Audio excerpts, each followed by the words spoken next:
Alexandria Ocasio-Cortez, representative of New York 14, has a primary challenger. Laugh along with me. I think this woman's chances are quite slim, but she has deep pockets. I think the primary challenge we should be more concerned with is Rashida Tlaib in Michigan. Her opponent from last time is coming back with the full power of the Democratic establishment in the state to try to challenge Rashida Tlaib. But for AOC, this is just more amusing because it's fun to see Wall Street types basically waste their money. And that's what they're doing. They're donating to her opponent, and she's raised about $1 million at this point. Luckily, AOC has raised $8 million from all small dollars. But don't get arrogant, because this woman has deep pockets. Disclosures show over 4 dozen finance industry professionals, including several prominent private equity executives and investment bankers, made early donations to Michelle Caruso-Cabrera, a former CNBC contributor who is challenging Ocasio-Cortez. By the way, this is Lee Fang of The Intercept. He does great work, and he has a whole article on this, which I'll link to below. Caruso-Cabrera was a registered Republican until a few years ago, and authored a 2010 book advocating for several conservative positions, including an end to Medicare and Social Security, calling them pyramid schemes.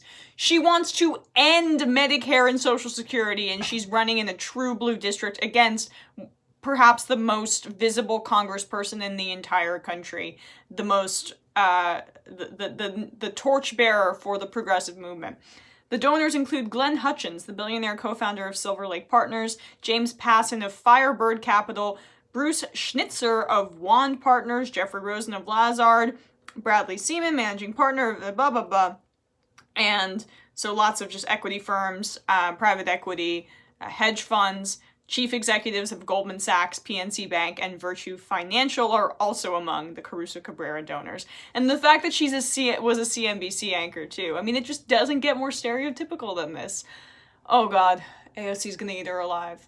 But you know what? She has a Hispanic last name, so it's so cynical how they try to pander to people. No, people don't want to be pandered to. People want representation, and that's what AOC provides.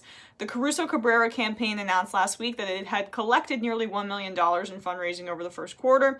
The U.S. Chamber of Commerce, which is funded by anonymous corporate donations and has spent tens of millions of dollars electing congressional Republicans, also said recently that it would mobilize business interests in support of Caruso-Cabrera. She was a Republican until like 2 seconds ago. So of course they're going to help her. And they've also started helping more Democrats recently, which is a terrible state of affairs that the Chamber of Commerce is backing Democrats, because it's just, you know, money talks, and they're a far-right organization that has enormous power in Washington.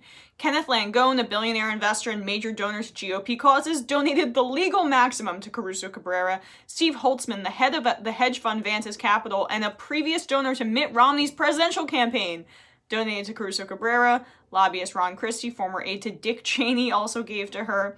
Other donors include Facundo Bacardi, an heir to the Bacardi fortune, AT&T executive, industry people who represented Limp Bizkit. Funny. Does it get worse than Limp Bizkit? Sorry. Yeah, so AOC is a primary challenger. They're gonna waste all their money. But it doesn't matter to them, right? Like, these are, if you're betting, right, they're like 12-to-1 odds or 13-to-1 odds, but the payoff for them would be enormous, because then they get rid of this really pesky New York representative who is asking that they be taxed. I know, to combat inequality and inequity in this country. How dare she? Yeah, waste your money. Don't get complacent, but